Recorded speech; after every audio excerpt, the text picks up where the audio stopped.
네, 오늘 에베소 3장 말씀 한번 보도록 하겠습니다.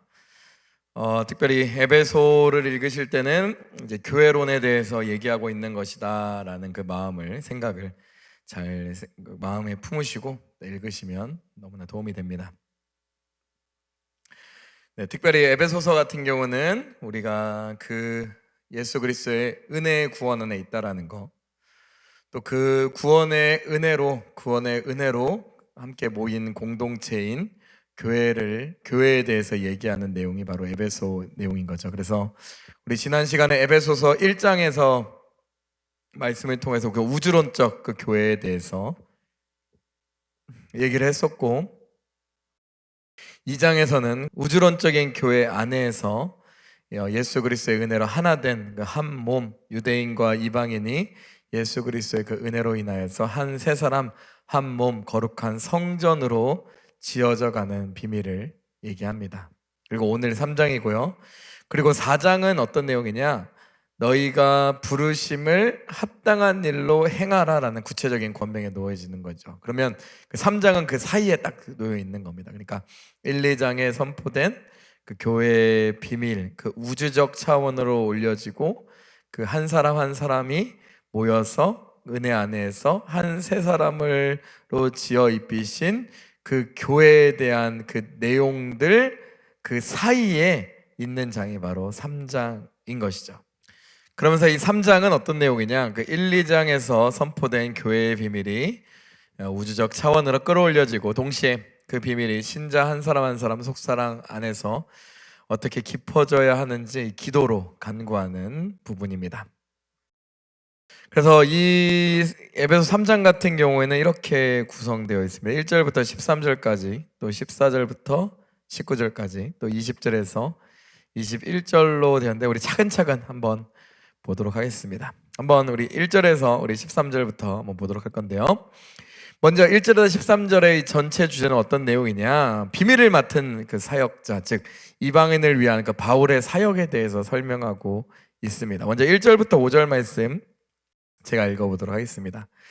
네, 그러므로 그리스도 예수의 일로 너희 이방인을 위하여 갇힌 자 된 나 바울이 말하거니와 너희를 위하여 내게 주신 하나님의 그 은혜의 경륜을 너희가 들었을 터이라. 곧 계시로 내게 비밀을 내게 알게 하신 것은 내가 이미 대강 기록함과 같으니 그것을 읽으면 그리스도의 비밀을 내가 깨달을 것을 너희가 알 수 있으리라. 이제 그의 거룩한 사도들과 선지자들에게 성령으로 나타내신 것과 다른 세대에서는 사람의 아들들에게 알리지 아니하셨으니 라고 얘기합니다. 그러면서 1절에 이러므로 라고 얘기하죠. 즉 그 바로 앞 그 2장의 그 끝부분에서 곧 이방인 유대인과 그 이방인이 한 세 사람으로 지어지고 또 성령 안에서 하나님이 거하실 처소로 세워진다라는 것을 얘기하고 있는 거죠. 그것을 얘기하면서 이러므로라고 얘기하는 거예요. 그러면서 그 사도 그 바울은 그러면서 이제 그 내용들이 이러므로라고 얘기하면서 그리스도 예수의 일로 너희 이방인을 위하여 갇힌 자 된 나 바울은 말하거니와 라고 얘기하면서 이제 기도로 나아가는 거예요. 그러면서 지금 이방인을 위하여 갇힌 자 된 나 바울이라고 얘기함을 통하여서 사도 바울이 지금 뭐 하고 있다? 갇힌 자가 되어 있다라는 걸 알 수가 있는 거죠. 지금 어떤 상황이죠? 지금 로마의 그 옥에 갇혀 있는 상황을 얘기하는 거죠. 사실 그 로마에 갇힌 것은 왜 갇혔습니까? 예수 그리스도의 복음 때문에 갇힌 것이죠. 에베소 6장 20절 말씀도 한번 찾아봅시다. 여기서도 마찬가지로 뭐라고 얘기합니까? 이 일을 위하여 내가 쇠사슬에 매인 사신이 된 것은이라고 얘기하면서 결국 이 죄인의 신분, 어떻게 보면 이제 죄인의 신분에 대해서 분명히 얘기하고 있는데, 근데 이 쇠사슬에 매인 것은 왜 매였다라는 거예요. 나로 이 일에 당연히 할 말을 담대히 하게 하려 하심이라. 또 빌립보서 1장 12절 13절 형제들아 내가 당한 일을 도리어 복음 전파의 진전이 될 줄 너희가 알기를 원하노라. 그러면 사도 바울이 당한 그 모든 일이 복음의 진전이 되었다라는 거야.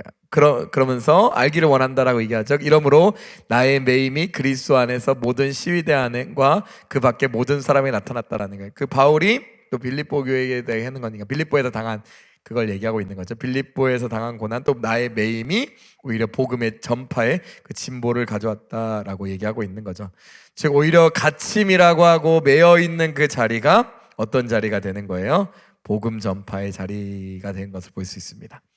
우리 본문 말씀, 우리 3장 2절 말씀 한번 보도록 하겠습니다. 2절에서 사도 바울은 뭐라고 얘기합니까? 내게 주신 하나님의 그 은혜의 경륜을 너희가 들었을 것이다 라는 거예요. 경륜, 헬라어로 오이코노미아라는 단어죠. 이게 뭔 말이냐면 본래 이제 헬라어로는 책임 맡은 청지기의 어떤 집안의 어떤 책임 맡은 어떤 총무, 또 청지기의 역할이라는 거예요. 그러니까 바울이 여기서 너희의 은혜의 경륜이라고 얘기한 건 뭐냐면, 바울은 그 자신을 이방인에게 복음을 전하라고 하나님께서 친히 자신에게 맡기신 한 집안의 청지기와 같은 걸로 생각했다라는 거죠. 그러면서 이 복음의 경륜을 너희가 들었을 것이다 라면서 이 경륜, 또 하나님께서 그 청지기의 역할로 하나님의 계획을 이루어가는 것, 하나님의 그 은혜의 경륜, 하나님의 통치 계획을 얘기하고 있는 것이죠. 그러면서 그거를 맡은 자로서 모아였다라는 것, 사도 바울은 그 사도의 직분을 감당하였다라고 얘기합니다. 이 말은 뭐냐? 고린도전서 4장 1절에서 2절 말씀 보도록 하겠습니다. 사람이 마땅히 우리를 그리스도의 일꾼이요 하나님의 비밀을 맡은 자로 여길지어다. 그리고 맡은 자에게 구할 것은 충성이니라 라고 했던 것과 같이 동일하게 얘기하는 거예요. 이것은 바울이 하고 있는 그 모든 복음의 사역, 메인바디였지만 복음을 증거하는 그 모든 것은 자기 능력과 자기 열정이 아니라 하나님께서 맡겨주신 것이고요, 그 구원의 계획의 경륜 안에서, 하나님 통치 계획 안에서 자신이 맡긴 바 되어서 그 직분에 충성을 다하는 것이다. 그것이 사도 바울의 자기 정체성, 사명, 소명이었다라는 것을 얘기합니다. 우리 3절 말씀 보도록 하겠습니다. 3절과 4절 말씀에 뭐라고 얘기합니까? 곧 계시로 내게 비밀을 알게 하신 것은 내가 먼저 간단히 기록함과 같으니 4절에 그것을 읽으면 그리스도의 뭘 깨달을 수 있다? 비밀을 알 수 있다 라고 얘기해요. 여기서 비밀이 헬라어로 미스테리온이라는 단어죠. 그러니까 이 단어 미스테리온, 신비, 비밀, 사실 여기서 저희 아들 리오니의 이름이 나왔습니다. 미스테리온, 하나님의 놀라운 신비와 비밀. 그러면서 이제 여기서 미스테리온이라는 단어가 여기서 나온 건데, 어쨌든간 이 비밀이라는 단어는 어떤 거냐면, 인간의 어떤 영리함이나 인간의 생각이나 이성적인 사고나 어떤 경험으로서 풀어낼 수 있는 어떤 수수께끼가 아니라 하나님 안에서 영원전부터 하나님 안에 감추어져 있다가 하나님께서 계시하실 때만 친히 드러날 수 있는, 계시했을 때만 드러나는 그 무언가를 얘기하고 있는 거예요. 그래서 바울이 이 비밀을 얘기하는 것이 무엇을 얘기하는 거냐? 이게 사실 갈라디아서 1장하고 밀접하게 연관됩니다. 복음, 다른 복음은 없다라고 얘기하는 동일한 얘기예요. 그러니까 하나님께 받은, 너희에게 전한 그 복음의 말씀, 계시의 말씀들은 뭐다라는 거예요? 자기 능력으로 된 것도 아니고 누구에게 전승받고 전해받은 것도 아니라 오로지 누구의 계시로 말미암음이다? 예수 그리스도의 계시로 말미암음이다 라고 얘기하는 거죠. 그래서 갈라디아서 1장 12절 말씀 한번 보도록 하겠습니다. 이는 내가 사람에게서 받은 것도 아니요 배운 것도 아니요 오직 예수 그리스도의 계시로 말미암은 것이다 라는 거예요. 그러니까 다메섹 도상에서 부활하신 주를 만나 그때 계시되었던 그 말씀을 얘기하고 있는 거죠. 그러면서 오직 예수 그리스도의 계시로 말미암음이다 라는 거예요. 그러면서 사도행전 9장 15절 말씀 보도록 하겠습니다. 그께서 이르시되 가라, 이 사람은 내 이름을 이방인과 임금들과 이스라엘 자손들에게 전하기 위하여 택한 나의 그릇이다 라고 얘기하는 거예요. 그 부르심, 그 내용이 바로 그 본문이 말하는 그 비밀의 사역인 거죠. 그 비밀의 사역, 정말 그리스도의 그 복음을 전하는 사역인 거고, 하나님께서 나의 자신에게, 사도 바울에게 맡겨주시는 사역, 이방인들을 위한 나의 그릇, 그 소명과 그 사명을 얘기하고 있습니다. 그래서 5절 이제 하면서, 이제 그의 거룩한 성도들과 선지자들에게 성령으로 나타내신 것 같이 다른 세대에게는 사람의 아들들에게 알리지 아니했다라고 얘기합니다. 다른 세대의 사람의 아들들에게 알리지 아니했다. 이제는 거룩한 거룩한 그 사도들과 선지자들에게 성령으로 나타내셨다라는 것은 무엇을 얘기하냐? 그 정말 그리스도의 그 십자가와 부활이 이제 누구를 통해 완전히 드러났다. 성령을 통하여서 거룩한 사도들과 선지자들을 통하여서 완전히 드러났다라는 거예요. 성령을 통하여서 나타나신 것 같이 드러났다라고 얘기합니다. 그러니까 이게 무슨 말이냐면 골로새서 1장 26절에서 27절, 이 비밀은 만세의 만대로부터 감추어졌던 것인데 이제는 그의 성도들에게 뭐하였다라는 거예요? 나타났다라는 거예요. 그러니까 이 예수 그리스도의 놀라운 그 은혜와 하나님의 구원의 계획, 또 예수 그리스도를 통한 하나님의 구원의 비밀의 그 계시의 은혜들은 원래는 감춰져 있던 거고, 구약의 예언 안에 정말 감춰져 있고 그것이 정말 성취되지 않고 있었던 것인데, 예수 그리스도를 통해서 뭐가 됐다나 성취가 되어지고, 그것이 성령을 통해서 또 그 거룩한 사도들과 선지자 통해서 완전히 뭐가 됐다라는 거예요? 성도들에게 드러났다라는 거예요. 27절, 하나님이 그들로 하여금 이 비밀의 영광이 이방인 가운데 얼마나 풍성한지를 알게 하려 하심이라. 이 비밀은 너희 안에 계신 그리스도시니 곧 영광의 소망이라. 그게 무슨 말이에요? 그래서 이것이 정말 사도와 예언자들, 유대인, 예루살렘, 사마리아, 온 유대와 사마리아 땅끝까지 이르러 그 비밀의 영광이 이방 가운데 얼마나 풍성한지 드러나고 계시다라는 거예요. 근데 이 비밀이 뭐다? 너희 안에 계신 뭐다?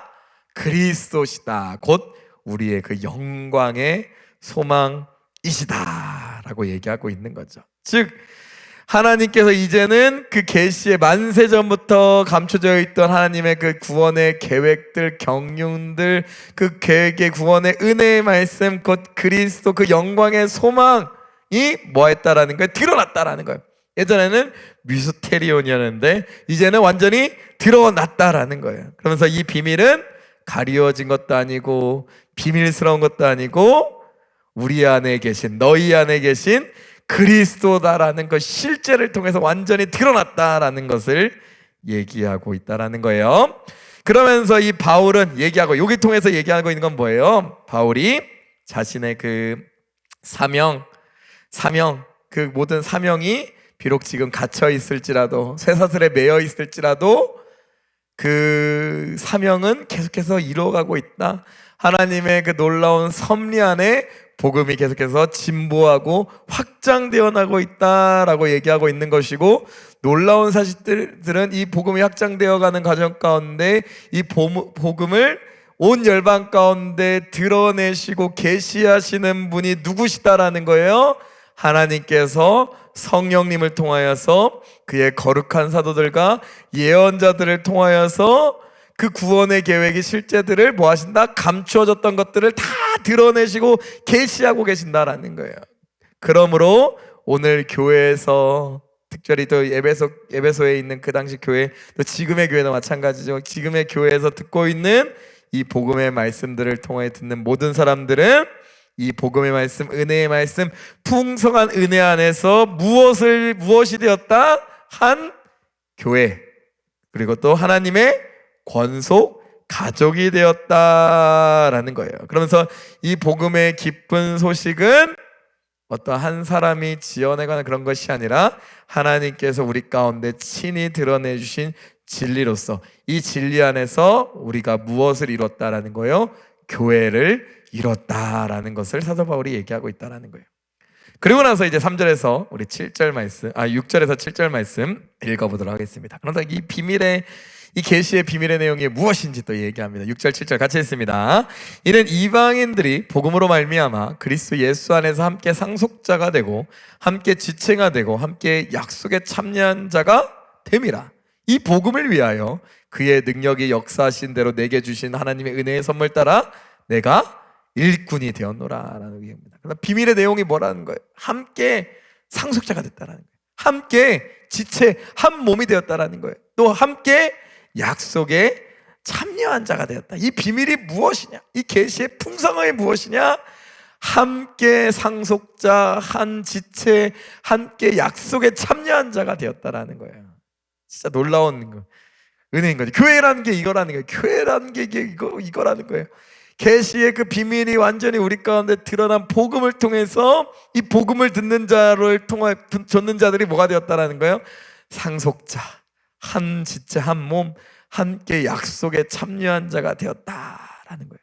여기서 유대인들과 이방인들이 그리스도 예수 안에서 뭐가 되었다라는 거예요? 함께 상속자가 되고 함께 지체가 되고 함께 약속에 참여한다라는 거예요. 6절 잘 보세요. 이방인들이 복음으로 말미암아 그리스도 예수 안에서 함께 뭐가 됐다? 상속자가 되었다는 거예요. 이전에 유대인들만 택한 줄 알았지, 유대인들만 잘난 줄 알았지, 자기만 하나님의 백성이었지. 그게 아니다라는 거예요. 그 은혜의 풍성함이 드러내는 것은 무엇이냐? 계시하시는 놀라운 은혜의 말씀 무엇이냐? 드러내는 말씀이 무엇이냐? 하나님께서 뭐다라는 거예요? 그 하나님의 복음의 은혜, 정말 그 하나님의 사랑의 놀라운 사랑은 유대인에만 국한된 것이 아니라 모든 인류에게 주시는 풍성한 은혜다라는 거예요. 이방인들이 복음으로 말미암아 그리스도 예수 안에서 함께 된다라는 거예요. 특별히 헬라어, 우리나라에서는 번역에서는 함께 이렇게 되지만 사실 헬라어에서는 이게 쉰이라는 접두사가 붙습니다. 그래서 상속자, 함께 상속자, 쉰 클레로노마라는 단어고요. 함께 한 몸의 지체가 되었다. 쉬 소마, 한 몸, 소마 몸을 얘기하는 거죠. 소마가 되었다라는 거고요. 그 다음에 함께 약속에 참여한 자, 쉼 메토카라는 단어인 거예요. 그러니까 앞에 그 쉰이라는 단어가 붙은 거죠. 그래서 함께 지금 영어로 치면 코 협력하다가 코가 붙죠. 협력하다가 접두어로. 그래서 한 몸이 되었다라고 하기 위해서 사도 바울이 그 단어에다가 앞에 그 접두어를 붙인 거예요. 그래서 사실 여기서 쉬소마라는 단어는 사도 바울이 만들어낸 단어입니다. 정확히는 바울이 이 편지를 쓰기 이전에는 이런 단어가 헬라어 문헌에는 드러난 적이 없어요. 한 번도 나온 적이 없습니다. 그러니까 바울이 만들어낸 신조어라, 지금으로 생각하면 신조어라고 생각하시면 됩니다. 그래서 한 몸의 주체 쉬소마라는 이 단어는 사도 바울이 한 몸을 이뤘다라고 얘기하면서 신조어를 만들어내신 거라 생각하면 됩니다. 그러면서 중요한 건 뭐냐? 이 단어를 통해서 사도 바울이 이 단어를 만들어내는 것까지 포함해가지고 얘기하고 싶은 것은 무엇이냐? 첫 번째, 함께 상속자가 된다라는 거예요. 이게 무슨 말입니까? 아버지의 자녀로서 동일한 유업을 이어받게 된다라는 거죠. 로마서 8장 17절, 자녀이면 또한 상속자 곧 하나님의 상속자요, 그리스도와 함께한 상속자니 우리가 그와 함께 영광을 받기 위하여 고난도 함께 받아야 할 것이니라 라고 하면서 특별히 8장 10절에 누구랑 우리를 묶습니까? 그리스도와 우리를 함께 묻는 것이죠. 그러면서 우리는 이방인들은, 특별히 유대인도 마찬가지고, 특별히 이방인들은 어떤 게스트, 어떤 손님, 아니 스트레인저, 어떤 이방인들이 아니라 뭐라는 거예요? 나그네가 아니라 하나님의 정식 자녀이고 정식 상속자다라는 얘기예요. 그러니까 진짜 자녀다, 유업을 이을 자다라는 거예요. 두 번째, 함께 한 몸이 된다라고 얘기하는 것은 뭐라고 얘기합니까? 우리 1장 22절에서 23절, 우리 에베소서. 또 만물을 그의 발 아래에 복종하게 하시고 그를 만물 위에 교회의 머리로 삼으셨으니 교회는 그의 몸이니 만물 안에서 만물을 충만하게 하시는 이의 충만함이라 라고 얘기하면서 예수 그리스도를 머리로 한 그거의 한 지체가 된다, 그 몸의 일부가 된다라는 것을 얘기하시는 거죠. 그는 그 안에서 만물을 충만케 하시는 이의 충만함 안에 거하는 존재들이다, 한 몸이다 라고 얘기합니다. 그러면서 셋째 또 뭐라고 얘기합니까? 함께 약속에 참여한 자. 약속에 참여한 자, 이게 중요한 표현인 거예요. 이게 뭐냐면 약속에 참여한 자, 약속의 자녀다. 아브라함의 약속의 자녀 이삭이죠. 그 자녀들이 누굽니까? 이스라엘 민족인 거예요. 이건 이 함께 약속에 참여한 자가 된다는 건 하나님한테 그 약속을 받은 언약 백성이 된다는 거예요. 즉 옛적부터 아브라함과 그 후손에게 주어졌던 그 언약의 약속의 은혜의 약속들이 이제는 유대인, 그 하나님의 백성이라고 얘기했던 그 이스라엘 백성 유대인들 뿐만 아니라 누구에게도 주어진다. 그 약속이 약속의 자녀로도 칭함받게 될 수 있게 된다. 이방인들에게도 칭함받을 수 있게 된다. 이것이 사실 로마서에 나온 얘기죠. 우리 11장 말씀 보도록 하겠습니다. 11장 17절에서 18절 말씀. 또한 같이 얼마가 꺾이었는데 돌 감람나무인 내가 그들 중에 접붙임이 되어 참 감람나무 뿌리에 진액을 함께 받는 자가 되었은즉 그 가지들을 향하여 자랑하지 말라. 자랑할지라도 내가 뿌리를 보존하는 것이 아니요 뿌리가 너를 보존하는 것이니라 라고 하면서 특별히 17절 18절 참 감람나무에 접붙임 받은 가지라는 그 접붙임에 대한 얘기를 하고 있죠. 그래서 이방인들이 그 약속의 그 본 그 뿌리에서 나오는 그 진액을 똑같이 흡수하고 받아들이고 그 은혜를 얻게 되는 그 접붙임 받은 약속에 참여한 자가 된다라는 거예요. 그러면서 이러면서 다 함께 쉰이란 단어 써서 그 한 지체, 한 몸, 한 상속자 이렇게 얘기한 그 한 약속에 참여한 자라고 얘기하는 사도 바울의 그 의도를 발견하셔야 되고, 이것이 교회다라고 얘기하시는 그 교회의 정체성을 우리는 분명히 깨달으셔야 된다는 거예요. 뭔 말이냐? 유대인들이나 이방인들, 이게 뭐다라는 거예요? 그 그리스도 안에서 한 자녀, 한 몸의 지체, 한 약속의 상속을 받을 그 자로서 뭐가 된다는 거예요? 한 새 사람으로 새롭게 지음받은 것이다 라는 거예요. 새롭게 지음받은 존재들이다 이제 그리스도 안에서라는 걸, 교회, 이것이 바로 뭐다? 교회다라는 거예요. 갈라디아서 3장 28절 너희는 유대인이나 헬라인이나 종이나 자유인이나 남자나 여자나 다 그리스도 예수 안에서 뭐다라는 거예요? 하나다라는 거예요. 교회다, 이게 교회다라는 거예요. 교회다, 이것이 교회론이라는 거예요. 에베소서에서 얘기하는 그 교회론, 정말 교회론. 그러면서 사도 바울 교회가 무엇인가라는 걸 계속 이 에베소 교회서를 통하여서 얘기하는 거예요. 한 몸으로 새롭게 지음받은 거. 그래서 그 안에 있는 하나님의 자녀들은 유대인, 이방인, 남녀노소, 빈부귀천을 막론하고 한 아버지의 자녀이며 한 몸의 지체이며 한 약속에 동등한 자녀, 참여자, 약속의 유업을 이어받을 자이다 라는 것을 얘기하는 거고, 7절에 그래서 이것을 얘기하면서 서버리 뭐라고 얘기합니까? 이 복음을 위하여서, 이러한 은혜 하나님의 풍성함을 위하여서 나 바울은 뭐다라고 얘기하는 거예요? 이 복음을 위한 일꾼이 되었다라는 거예요. 종이 되었다라는 거예요. 사도라는 직분은 거다란 타이틀이 아니다라는 거예요. 우리의 목회자라는, 저도 목회자로서의 타이틀이 있지만 그 타이틀은 아무것도 아니다라는 거예요. 뭐라는 거예요? 사실 그때 내놓는 게 아니다. 이 타이틀, 이 직분이 중요한 건 뭐다라는 거예요? 이 복음을 위해서 쓰여지기 위해, 복음을 위해서 정말 우리가 사용되기 위하여서, 복음을 위한 일꾼으로 쓰임받기 위하여서 불림받은 자리다라는 거예요. 시중드는 자리다라는 거예요. 제가 좋아하는 초대교회 교부가 있습니다. 그레고리 1세 교황인데요. 그레고리 1세 교황, 그분의 특징이 있어요. 종들의 종이다라고 하는 거예요. 그러니까 그 정체성이라는 거예요. 종들의 종이다라는 거예요. 종들의 종, 그러니까 종이다라는 거예요. 그러니까 사도 바울도 여기서 얘기하는 거죠. 복음을 위한 뭐가 되었다? 시중드는 자, 즉 일꾼이 되었다라고 얘기하고 있는 거예요. 그러면서 복음을 위하여 그의 능력이 역사하신 대로 내게 주신 하나님의 은혜와 선물을 따라, 그러니까 은혜와 선물이 있다라는 거겠죠. 하나님께서 주신 그 놀라운 은혜, 그것이 은혜와 선물이 있고, 그 풍성한 은혜와 그 은혜와 선물이 있기에 그 은혜와 선물에 너무나 감사하여서 뭐가 되었다라는 거예요? 내가 그 복음의 일꾼이 되었다라는 것을 사도 바울이 얘기하고 있는 거죠. 그러니까 교회란 것이 그런 것이다 라고 얘기하는 거예요. 또 은혜 받은 자들이 종이 되는 것이고, 어떻게 보면 하나님의 은혜를 더 풍성히 누리는 자들이 교회에 뭐가 되는 거예요? 종이 되면서 그리스도의 일꾼 된 자로서 더 섬기게 되는 것. 이 교회라는 것이 그런 곳이다 라는 것을 얘기하고 있는 거죠. 그러면서 그곳은 남녀노소 빈부귀천, 그 당시엔 종과 노예 한 자리에서, 말도 안 되죠 사실. 이방인과 유대인 서로 상종도 할 수 없는, 그런데 교회 안에서 서로 하나 되어서 참된 그 지난 시간에 얘기했던 평화, 팍스 로마나가 아니라 그리스도를 통하여서 참된 샬롬의 평강이 일어난 것을, 그것이 바로 교회다.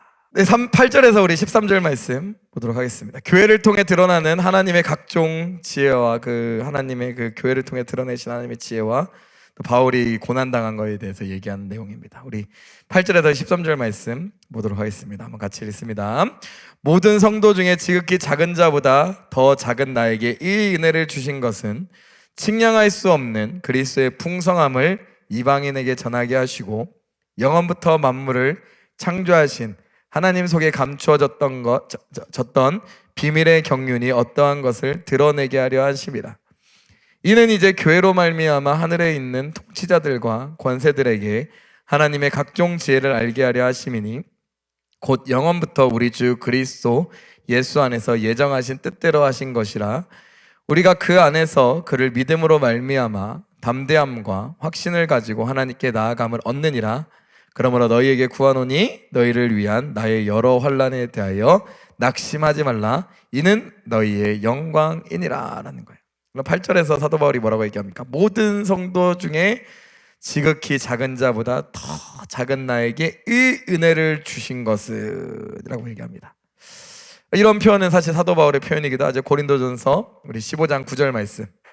나는 사도 중에 가장 작은 자라 나는 하나님의 교회를 박해하였으므로 사도라 칭함받기를 감당하지 못할 자로다 라고 얘기하고 있는 거죠. 즉 그 이전의 삶이 어떤 삶이었습니까? 그리스도인들을 핍박하던 정말 그 자했던 것을 본인도 기억하고 있는 거죠. 그러면서 자신은 세상의 어떤 모든 성도 중에 지극히 작은 자보다 더 작은 나에게 이 은혜를 하나님께서 주셨다. 근데 그 은혜를 주신 이유는 이 놀라운 풍성한 은혜, 측량할 수 없는 그리스도의 풍성함을 이방인들에게 전하기 위해서 나에게 이런 은혜를 주셨다. 그래서 사도 바울은 날마다 내가 이방인들에게 빚진 자다. 이방인 없었으면 난 구원 못 받았을 것이다. 나는 이방인들이 있었기 때문에, 이방의 복음 전하는 자로서 내가 부름받았기 때문에 이방인 없었으면 난 구원 못 받았을 것이다. 약간 그렇게 표현하고 있는 거죠. 그러면서 정말 그 겸손하게 자신을 또 고백하고 있는 걸 볼 수 있습니다. 그러면서 이제 사도 바울은 그 측량할 수 없는 그리스도의 그 풍성함을 이방인들에게 전할 수 있는 은혜가 주어졌다라는 거예요. 그러니까 측량할 수 없는, 원래는 조금 지역하면 따라갈 수 없는, 그 당시에 측량한다라는 거는 걸음걸이나 이런 걸로 하는 거니까요. 발자국을 따라갈 수 없는, 정말 그 측량할 수 없는, 따라갈 수 없는, 다가갈 수 없는 그런 표현인 거죠. 그 그리스도 안에 있는 그 풍성함을 이방인들에게 전하려는 것이다 라고 얘기합니다. 그러면서 하나님의 풍성함이 사도 바울을 통해서 볼 때 지극히 작은 자를 통하여서 이방인들에게 흘러보내시는 놀라운 하나님의 비밀을 얘기하고 있습니다. 그럼 더 9절에 얘기하는 걸 또 뭡니까? 영원부터 만물을 창조하신 하나님 속에 감추어졌던 그 비밀의 경륜, 정말 그 하나님의 통치 계획, 그 통치 질서가 경륜이 어떠한 것을 드러내려 하심이다 라는 거예요. 그러니까 사도로서 자신이 부름받은 그 이유는 무엇이냐? 그 비밀의 경륜을 드러내기 위함이었다라는 거예요. 또 교회는 어떤 존재다라는 거예요? 그 비밀의 경륜을 드러내는 존재다라는 거. 또 교회 사도들은 그 비밀을 드러냄을 통하여서 무엇을 세워간다? 교회를 세워가는 것이다 라는 거예요.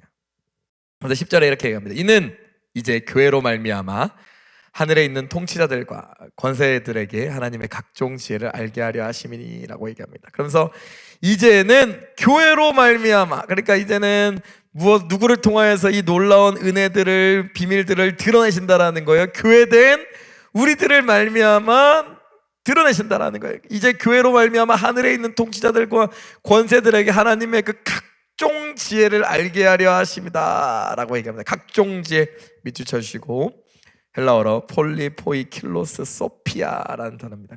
폴리포이킬로스, 그냥 가장 각색으로 무늬가 짜여진 지혜다라는 거예요. 그러니까 우리가 이제 표현은 각종 지혜라고 했지만 좀 더 직역하면 각양각색의 무늬로 짜여진 지혜라는 의미입니다. 그래서 한 가지 색이 아닌 수많은 색으로 짜여진 어떤 정말 그 무늬가 떼어진 뭐 카펫이라고 할까요? 그 융단 같은 걸 얘기하는 거죠. 하나님의 지혜는 그렇게 다양하고 풍성하고 놀랍다, 신비롭다라는 거예요. 근데 그것이 그 하나님 놀라운 신비가 다양한 그 은혜들이 무엇을 통해서 드러난다라는 거예요? 교회로 말미암아 드러난다라는 거예요. 교회는 하나님의 은혜를 어떤 단편적인 어떤 그 은혜를 드러내는 곳이 아니라 하나님의 그 정말 한량없고 풍성하고 아름답고 정말 찬란하고 형형색색 가득한 그 놀라우심과 그 은혜들을 드러내는 곳이 어떤 곳이다라는 거예요? 교회다라는 거예요. 한 사람 한 사람의 삶의 여정을 통해서, 또한 예배의 자리를 통해서, 또 말씀의 자리를 통해서, 찬양의 자리를 통해서, 기도의 자리를 통해서, 아니면 봉사의 자리를 통해서, 성도 간의 대화를 통해서, 아니면 그 모든 어떠한 사소한 것, 어떤 모든 것을 통하여서 하나님의 은혜를 풍성히 드러낸다라는 거예요. 누구를 통하여서? 교회를 드러내서, 교회라는 것은 그런 것이다라는 것을 얘기하는 거죠. 그런데 그거를 누구 가운데 들어가 있는다? 하늘에 있는 통치자들과 권세들에게, 하늘에 있는 통치자들 권세들에게까지도 그 놀라운 은혜를, 하나님의 지혜를 보여주신다라는 거예요. 고린도전서 2장 7절에서 8절 말씀 한번 보도록 하겠습니다. 오직 은밀한 가운데 있는 하나님의 지혜를 말하는 것인데, 곧 감춰진 것인데, 하나님이 우리의 영광을 위하여 만세전에 미리 정하신 것이라. 이 지혜는 이 세대의 통치자들이 한 사람도 알지 못하였나니 만일 알았더라면 영광의 주를 십자가에 못 박지 아니하였으리라 라고 얘기하면서 세상의 통치자도 모르는, 알 수 없는, 또 그들 가운데 오히려 교회를 통해서 드러나는 놀라운 하나님의 통치 계획, 구원의 계획, 그 놀라운 신비, 하나님의 풍성한 은혜를 누구를 통해서 드러내신다? 교회를 통해서 드러내신다라는 거예요. 중요하다라는 거예요. 교회라는 것이 이런 것이다라는 거예요. 교회라는 것이. 그러니까 이것이 사실 교회론으로 우리가 계속 사도 바울이 얘기하는 교회론이다라는 거예요. 교회는 어떤 곳이냐? 우리가 예배하고서 모이는 이 자리는 어떤 것이냐? 남녀노소 빈부귀천 인종과 신분의 벽을 넘어서 한 가족이 되어지는 것이고요.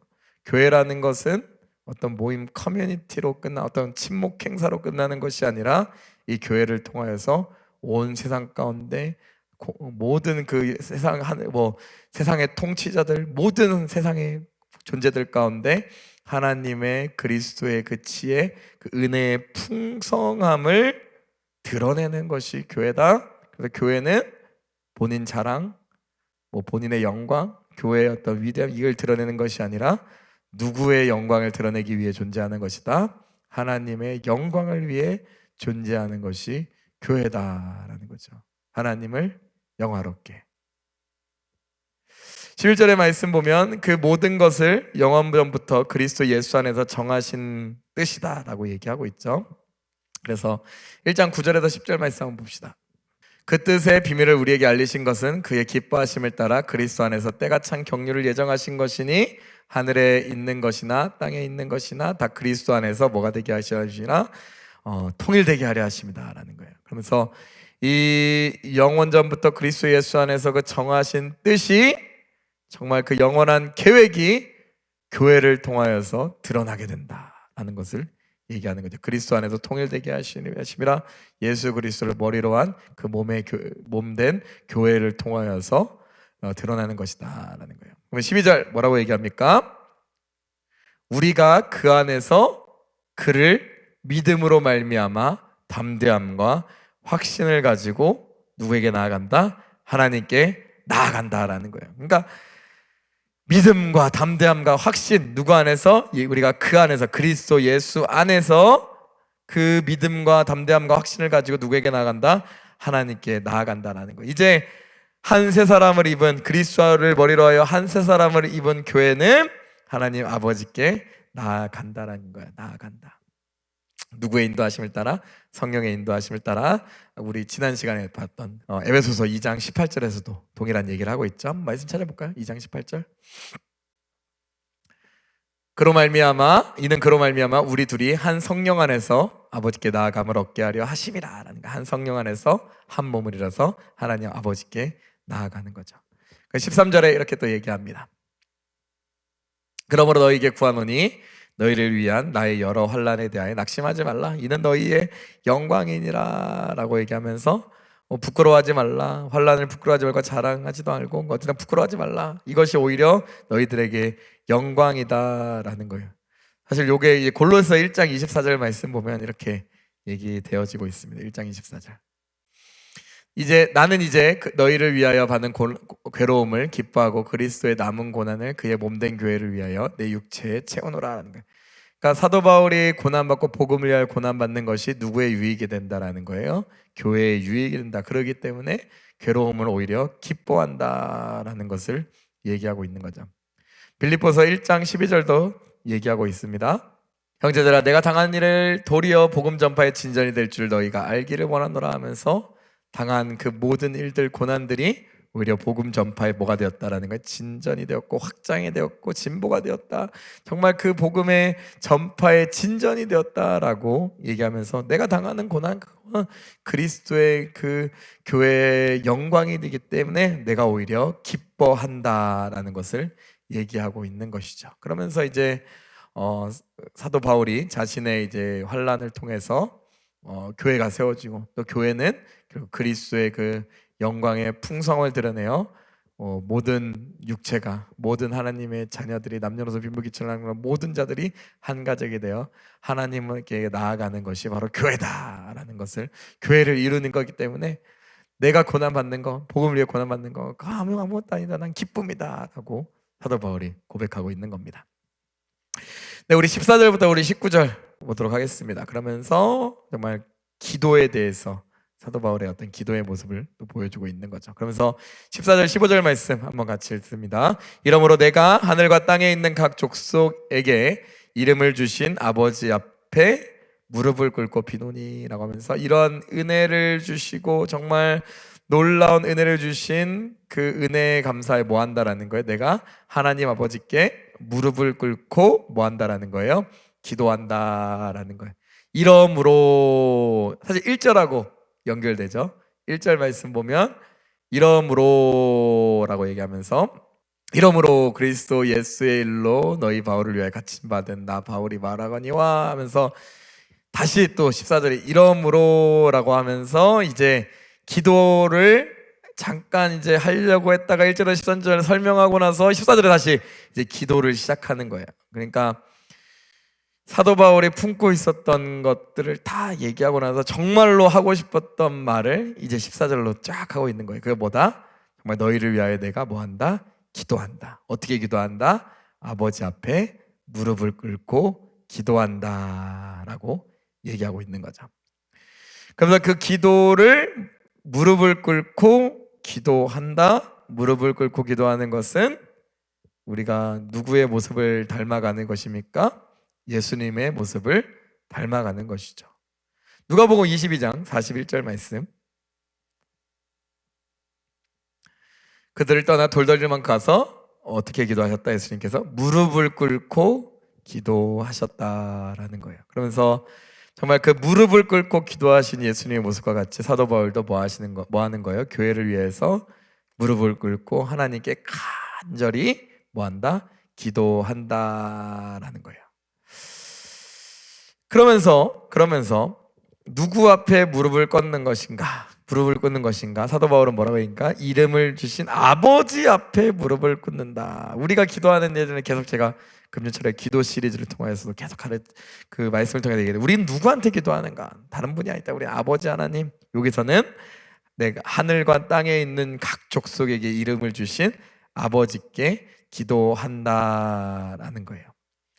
그러면서 여기서 족속이란 단어 한번 동그라미 쳐주시겠어요? 족속이란 단어가 헬라어로 파트리아라는 단어입니다. 파트리아라는 단어. 근데 아버지라는 단어가 파테르라는 단어입니다. 약간 언어 유의가 좀 있는데, 그러니까 하늘과 땅에 있는 각 파트리아에게 이름을 주신 파테르 앞에 무릎을 꿇고 비노니라고 얘기하는데, 사실 파트리아와 파테르는 같은 어근에서 나온 거예요. 그래서 이제 사실 같은 그 어근을 갖고 있는 거죠. 그래서 뭐라는 거예요? 하늘과 땅에 있는 각 족속. 근데 그분의 아버지가 사실 누구다라는 거예요? 우리 하나님이다라는 것을 얘기하면서 그 하나님 아버지께 내가 하늘과 땅에 있는 각 하나님의 자녀들을 위하여서 무릎을 꿇고 기도한다라고 얘기하는 거예요. 사실 이게 고린도전서 8장 6절에도 나오죠. 그러나 우리에게는 한 하나님 곧 아버지가 계시니 만물이 그에게서 났고 우리도 그를 위하여 있고 또한 한 주 예수 그리스도께서 계시니 만물이 그로 말미암고 우리도 그로 말미암아 있느니라 라고 얘기하죠. 여기도 마찬가지로 한 분 아버지께서 우리를 창조하셨고 우리 한 분 주 앞에 우리가 있다라는 걸 얘기하는 거면서 한 가족, 한 뿌리에서 나왔다. 그래서 우리는 당연히 한 아버지를 두고 있다라고 얘기하면서 우리 각 족속에 이름을 주신 아버지 앞에 내가 무릎을 꿇고 기도한다라고 얘기합니다. 그러면서 이렇게 한 가족을 위해서 기도한다. 근데 표현이 하늘과 땅에 있는 각 족속들, 그러니까 그리스도 안에서 모든 것들이 통일되어지는 거죠. 그러면서 사도 바울은 이제 아버지 앞에 무릎을 꿇고 기도하면서 정말 그 모든 만물이 하나님을 아버지라, 아빠 아버지라 부르기를, 또 교회를 통하여서 그것이 세상 가운데 드러나며 정말 그 하나님을 아빠 아버지라 부르는 그 은혜에 대해서 기도하고 있다라고 얘기하는 거죠.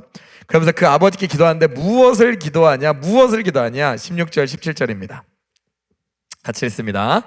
그의 영광의 풍성함을 따라 그의 성령으로 말미암아 너희 속사람을 능력으로 강건하게 하시오며 믿음으로 말미암아 그리스도께서 너희 마음에 계시게 하시옵고 너희가 사랑 가운데서 뿌리가 박히고 터가 굳어져서라고 얘기합니다. 그러면서 정말 사도 바울이 그렇다면 이 교회를 위하여서, 에베소 교회를 위하여서 무엇을 기도하냐? 하나님께 무엇을 기도하냐? 그것이 뭐냐면 너희 속사람을 능력으로 강건하게 하여 주시옵소서라는 거예요. 너희 한 사람 한 사람을 그 교회된 몸된 교회된 너희들을 능력으로 강건하게 하십시오. 근데 그 능력으로 강건하게 하시는데 그 어떻게 강건하게 하시냐? 그 예수 그리스도 그 하나님의 그 영광의 풍성함을 따라 그의 성령으로 말미암아 강건하게 해달라. 속사람을 능력으로 강건하게 해달라라고 얘기합니다. 그러면서 그 성령 안에서 그 영광의 풍성함을 따라 강건케 하십시오라고 얘기하고 있는 거예요. 그러면서 2장 18절 말씀, 그다음 22절 말씀 보도록 합시다. 2장 18절 말씀. 2장 18절에 뭐라고 얘기합니까? 한 성령 안에서 아버지께 나아감을 얻는 것이고, 22절에 뭐라고 얘기합니까? 성령 안에서 하나님이 거하실 처소가 되기 위하여 그리스도 예수 안에서 너희도 함께 지어져 가느니라 라고 얘기하는 거예요. 그러면서 그 한 성령, 그 성령 안에서 정말 아버지께 나아감을 얻고 거하실 처소가 되어서 그 영광의 풍성함에 따라 너희가 강건해지기를 원한다 라고 얘기합니다. 특별히 속사람이 강건해지기 원하는데, 속사람 호에소 안트로포스라는 단어인 거죠. 호에소 안트로포스. 그러니까 이게 헬라어로 어떤 의미냐? 우리의 마음, 의지, 양심, 또 영혼의 어떤 그 중심점, 뭐 그런 것들을 가리키는 표현인데요. 이게 뭐냐면 정말 그 속사람, 정말 우리의 어떤 정말 그 뭐랄까요?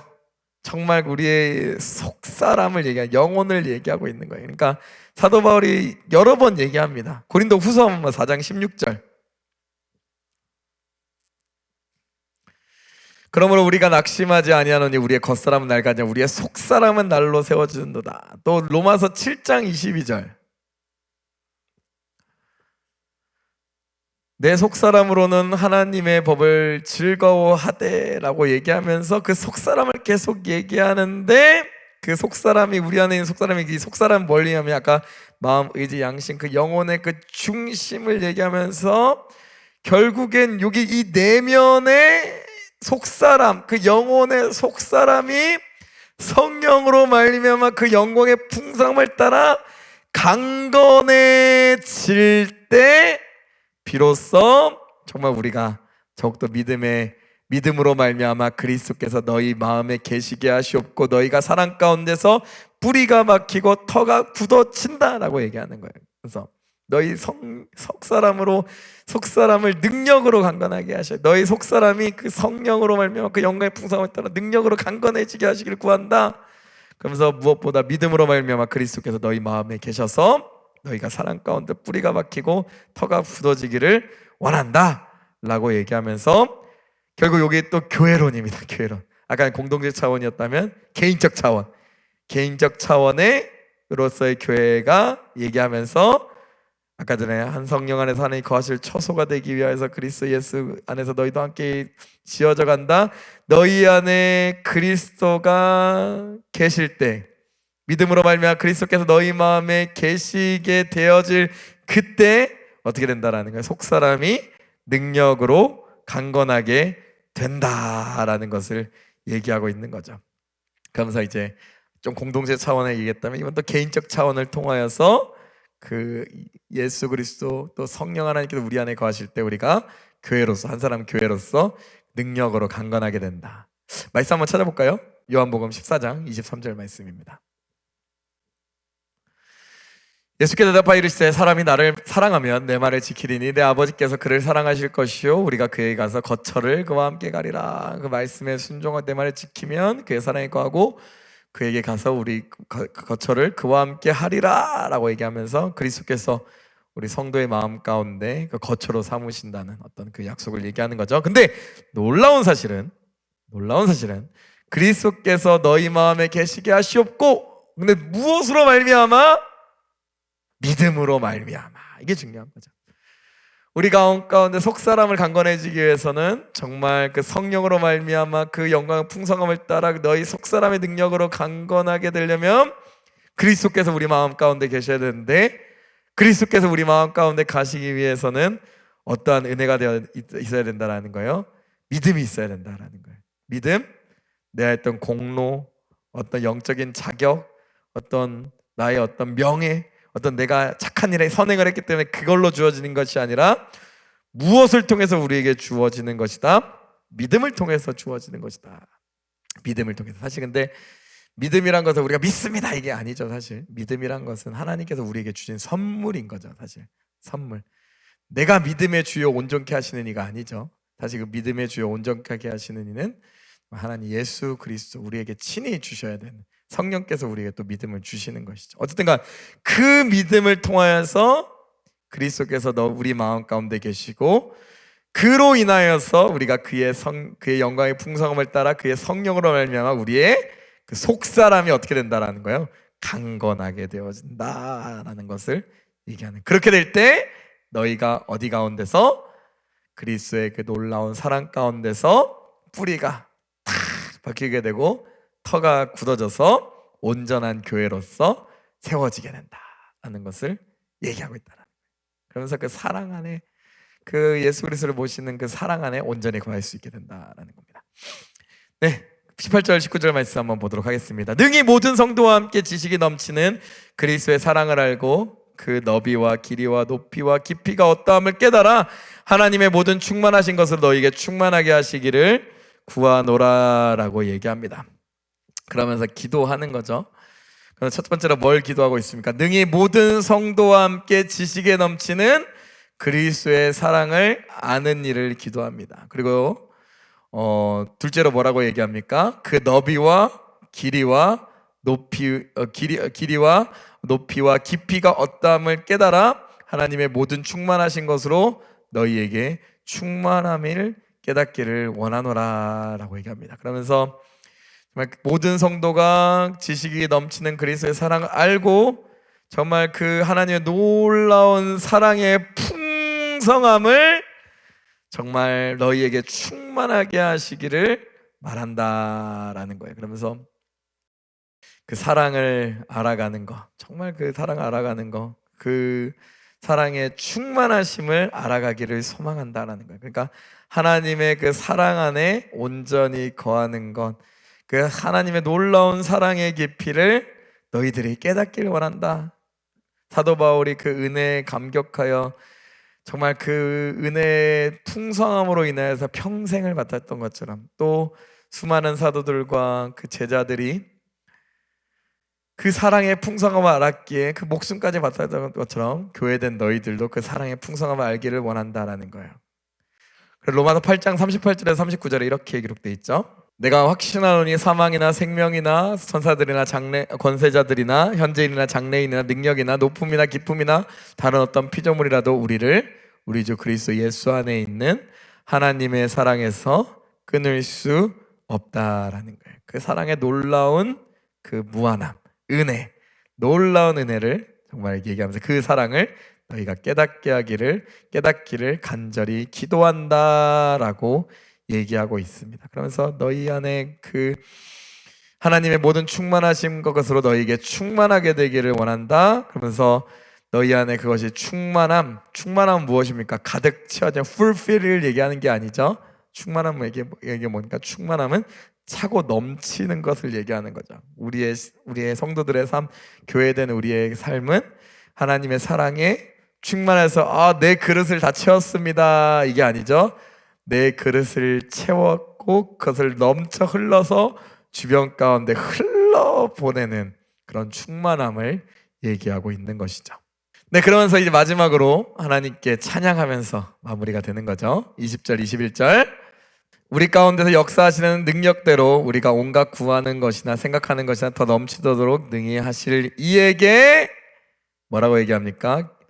그 21절에 교회 안에서와 그리스도 예수 안에서 영광이 대대로 무궁하기를 원하노라 라고 얘기하면서 정말 그 풍성한 은혜를 주신 하나님, 정말 우리 가운데 역사하시는 능력대로 우리가 온갖 구하는 것이나 생각하는 것에 더 넘치도록 주시는 그 하나님, 그 하나님에게 우리의 뭘 드린다? 우리의 찬송과 영광과 모든 것을 하나님께 올려드린다라고 하면서 그 정말 그 교회로서 그 하나님의 영광의 그 풍성함을 드러내는 교회로서 그 풍성함을 경험한 교회가 하나님께 어떻게 하는 것이 교회의 모습이다, 하나님께 영광 올려드리는 것이 교회다라는 것을 보여주면서 교회의 마지막 하나님을 향한 찬양과 송영으로 마무리하는 것을 볼 수가 있습니다. 그래서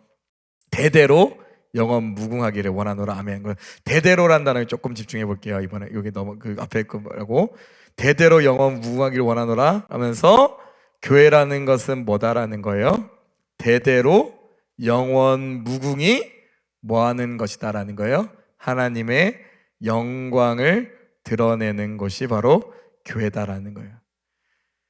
그 바울의 시대의 교회에서만 하나님의 영광을 드러내는 것이 아니라 대대로 영원 무궁히 하나님의 영광을 드러내는 것이 교회다. 교회란 것은 100년, 1000년, 만년 하나님의 영광을 드러내는 것이 교회고요. 우리의 지금 이전 세대, 또 지금의 세대, 또 다음의 세대, 그 다다음 세대, 그 미래의 세대, 어떤 그 하나님의 영광이 그 한 세대에 반짝 드러나는 것이 아니다라는 거예요.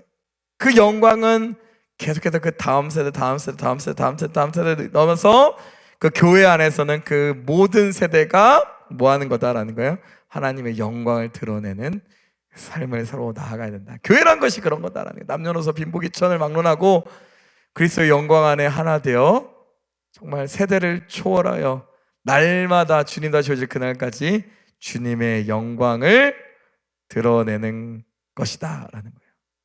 로마서 11장 우리 33절에서 36절 말씀. 깊도다 하나님의 지혜와 지식의 풍성함이여 그의 판단에 헤아리지 못할 것이며 그의 길은 찾지 못할 것이로다. 누가 주의 마음을 알았느냐? 누가 그의 모사가 되었느냐? 누가 주께 먼저 드려서 갚으심을 받겠느냐? 이는 만물이 주에게서 나오고 주로 말미암고 주에게로 돌아감이라. 그에게 영광이 세세토록 있을지어다. 아멘 한 거죠. 아멘, 히브리어로 진실로 그러합니다 라고 얘기하는 거죠. 우리의 하나님을 향한 찬양은 영원히 돼야 된다. 교회가 영원히 하나님을 찬양해야 된다. 진실로 그러합니다.